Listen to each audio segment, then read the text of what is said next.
আসসালামু আলাইকুম। আমার নাম নাসিমা আক্তার। আমার সন্তানের নাম আরিয়ান আবিদ জায়েদ। সে ক্লাস 5-এ পড়ে। আমার সন্তান একটু মোবাইল আসক্ত, সে একটু রাত জেগে মোবাইল দেখতো।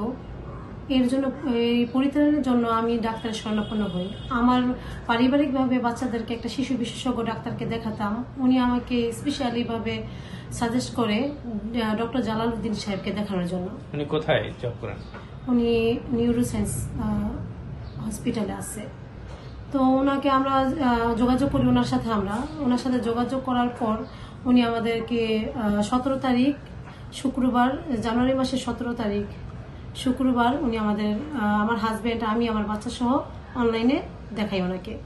উনি তারপরের দিন সকালবেলা প্রেসক্রিপশন দেন। তার মধ্যে ডোজগুলো অনেক বেশি ছিল। আমরা ওনার সকালবেলা 15টা ট্যাবলেট, রাতের বেলা 10টা ট্যাবলেট আমরা বাচ্চাটাকে খাওয়াই। খাওয়ানোর পর দেখি বাচ্চাটার অস্বাভাবিক আচরণ। বাচ্চাটা কথাবার্তা আবল তাবল বলতেছে, স্পষ্ট করে কথা বলতে পারতেছে না। তখন আমার স্বামী, আমি ভাবলাম যে বাচ্চাটা তো এরকম হওয়ার কথা না। তখন আমরা স্যারকে, ডাক্তার সাহেবের সাথে আবার যোগাযোগ করি মেসেজের মাধ্যমে, যে বাচ্চাটা তো আবল তাবল কথাবার্তা বলতেছে, এর জন্য এখন আমরা কি করতে পারি। মেসেজের মাধ্যমে কেন? আসলে উনি দেশের বাইরে ছিল।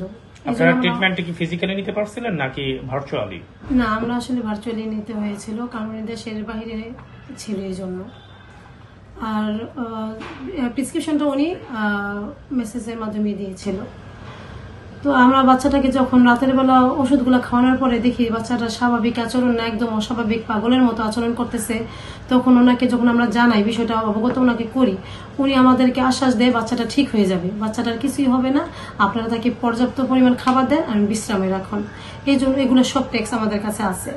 তার পরবর্তীতে আমরা বাচ্চাটাকে খাওয়ানোর চেষ্টা করতেছি, কিন্তু আসলে সে কিছুই খেতে পারতেছিল না। আর বাচ্চাটা একদম পাগলের মতো আচরণ করতে শুরু করলো, মানুষকে আমাদের কামড়াচ্ছে, আমাদের চিনতে পারতেছে না।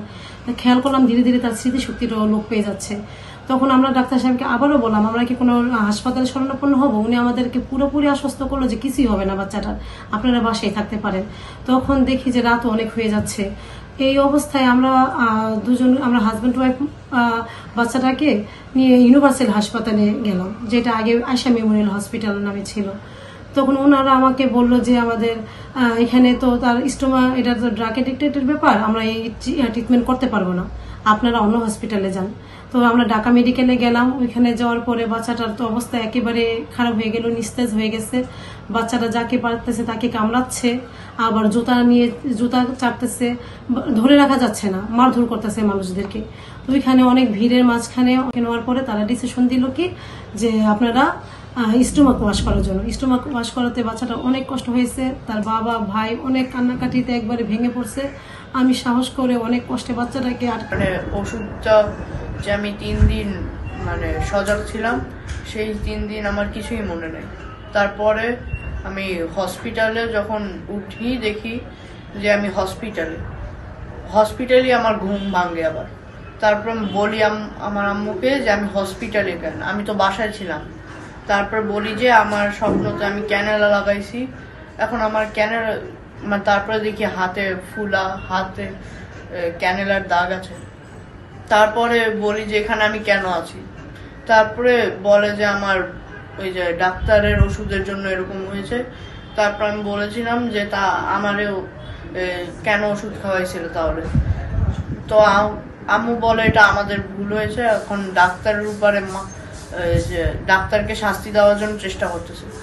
আচ্ছা, এই যে ওষুধ খাওয়ার পরে তুমি হাসপাতাল থেকে আসার পরেও মাঝে মাঝে এলোমেলো ধরনের আচরণ করছো, তুমি কি জানো যে তুমি কি কি ধরনের আচরণ করছো? তখন কোনো কিছু খেয়াল ছিল না? আমার মনেই নেই, একটা কিছু স্মৃতিও মনে নেই।